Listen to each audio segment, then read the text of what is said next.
Hello and welcome to yet another YouTube video. I am starting to feel a little better when it comes to the inner ear issues and the balance and dizziness issues I've had for the last couple of days. But in today's video, we are actually not talking about me. We are never talking about me. We are talking about a new task management application called Ping, and I am going to do a first impression video on this application. And I've seen that there is a lot of new, especially AI powered, like daily planner and to do list applications, in general, like task management applications. And I'm doing a whole podcast and a whole blog post about to-do list application and whether or not to-do list applications is the new note-taking app, because at some point we had way too many note-taking applications and new ones popping up everywhere. It seems like we are having the same issue with task management applications, and a lot of them actually do the same thing. So what I'm looking for when I'm doing these first impression videos is something that every other task management app does not have. Anyways, this is the pricing. We have a free tier with unlimited tasks, unlimited colors, colored tags, unlimited and colored tags. That's what it says here. I will have to figure out what that means, but my guess is that it's just unlimited colored tags. Reoccurring tasks, so you actually get reoccurring tasks on the free plan. Reminders, 3 projects, Slack and Chat GPT integration. I'm excited to see how that Chat GPT integration works. You also have the Pro plan, which is $366 per month billed annually, or $6 billed monthly, which isn't terrible. I've seen much more expensive applications. I'm currently paying for much more expensive applications. Like a lot of these daily planner applications that are basically just task management tools cost around 15 to 20, even 25 USD, which is what I'm actually paying currently. It gives you AI tasks from voice, so you can talk to the application and get your tasks out that way. You have AI tasks from photos. This one is exciting. AI task assistant, so a lot of AI. Calendar integration, Gmail integration, unlimited projects, groups, Kanban boards, and task snoozing. So let's just jump into the application. So first of all, my first impression of the whole UX UI here is that I don't really like it. I don't. It's just like Habitica. I'm not necessarily the biggest fan of that kind of UI. It feels much more like a game. And even though I like gamification, I am not. It's highly personal. Like, it is nothing wrong with the application. I just personally do not like this way of setting up an application, but that is just me personally, and that is just about how the application looks, not necessarily how easy it is to use. That is what we are going to figure out now. So I have my projects here, I have my contacts here, and I have my tags here. Let's just try setting up a tag. Let's call this test 1. And I should have a tag now. I have the tag test 1. Let's actually go ahead and add a project as well, and let's call this project 1. Like this. So here we have the projects, and we can add projects or add tasks within a project. On the free plan, you only get 3 projects. I also have contacts. I want to see how this works. So I can add either through an email, just by adding enter an email. Actually, that invites someone, add a virtual contact. So let's just add myself like this.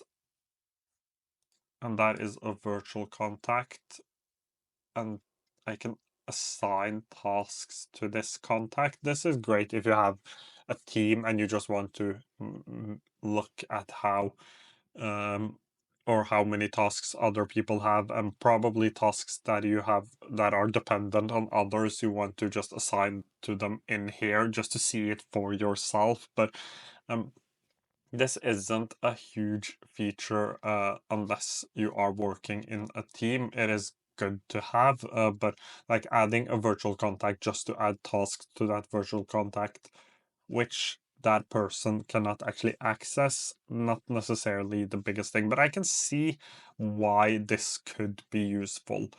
The projects here, they seem like just a way for you to create different lists. So if you're used to creating lists, you can actually do that in here. You can also add subtasks. So let's do test 1, 2. So you can actually add subtasks here. That actually locks it. So this task is blocked by another task. So you first have to finish the subtasks before you can actually finish that.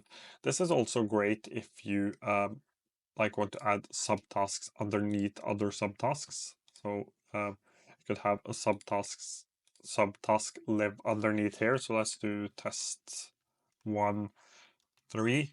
Now I have multiple subtasks, so this is dependent on this, and this is dependent on this, and so on. I can also assign this to the other person, the virtual contact. So you can actually assign quite easily from here.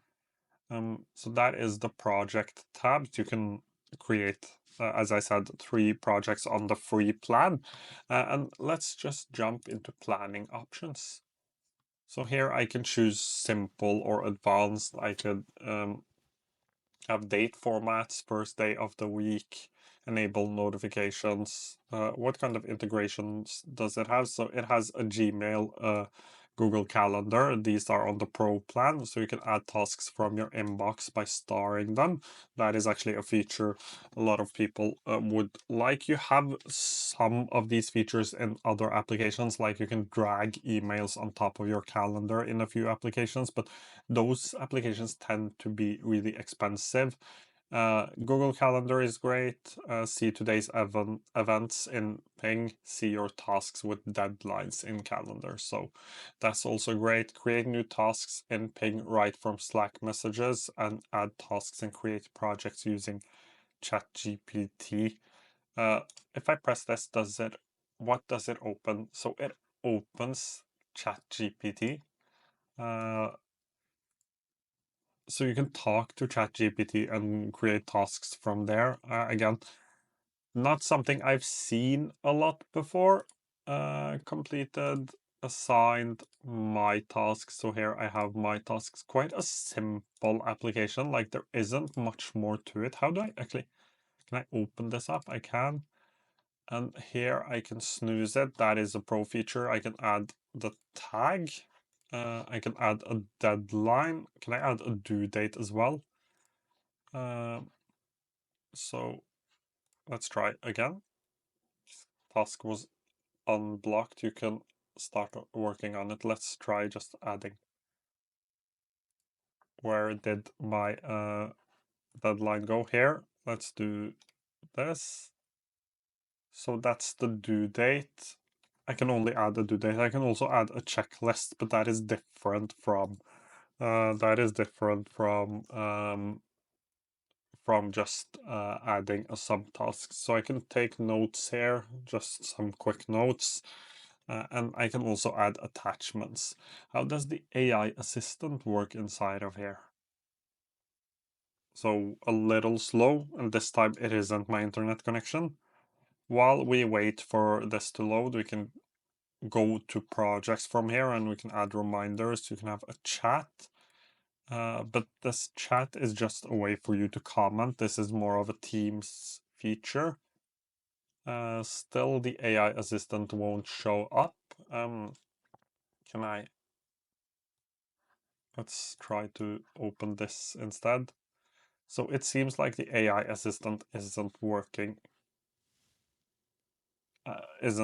as it is supposed to. So this time it actually isn't my internet connection.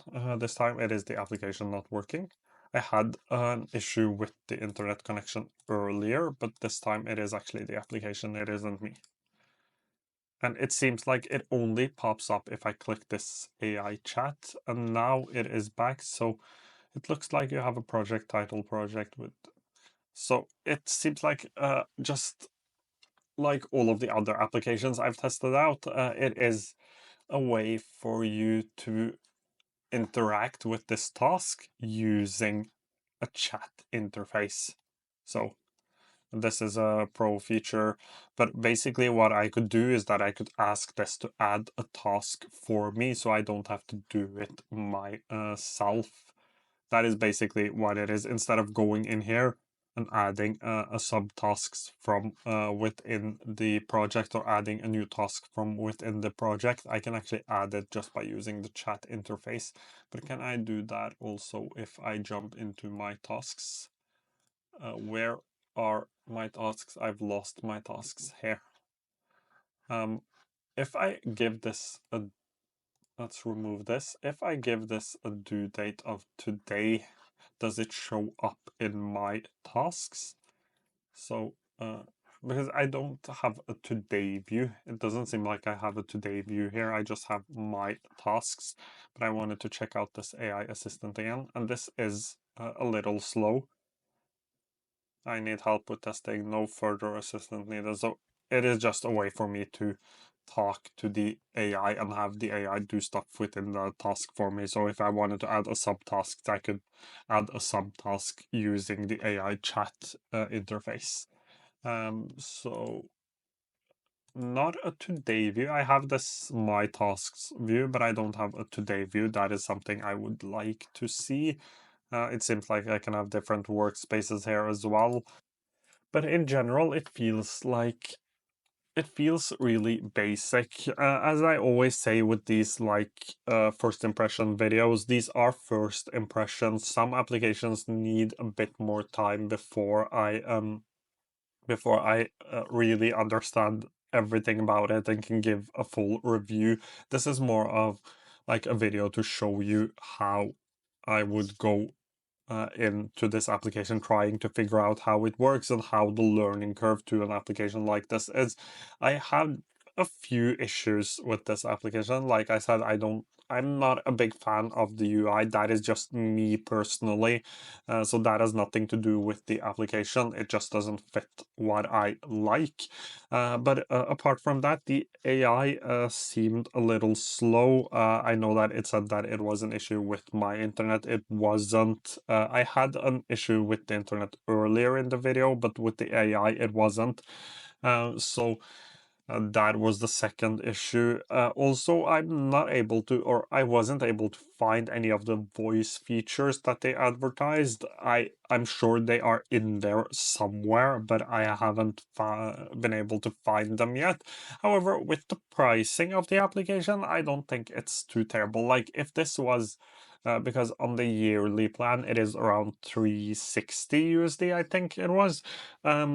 It is quite cheap, so I can live with a few issues and the application not being perfect. Is if this was like 10 and 12 USD monthly, yearly, I would probably struggle a little bit more with recommending or even talking about trying out the application. I think this is worth trying out. I will probably be back with a review on this application in a month or two. I want to give it a little bit more time to develop, then I will get back to it and check it out. But in general, it isn't the best application I've tested out. It isn't the worst application I've tested out.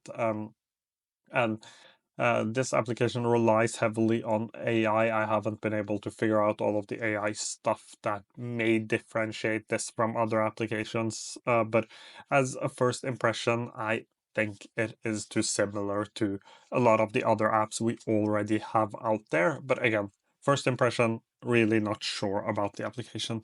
That covers it for today's video. If you have any questions, feel free to leave them down below and I will try to get to them as soon as I can. Thank you so much for watching.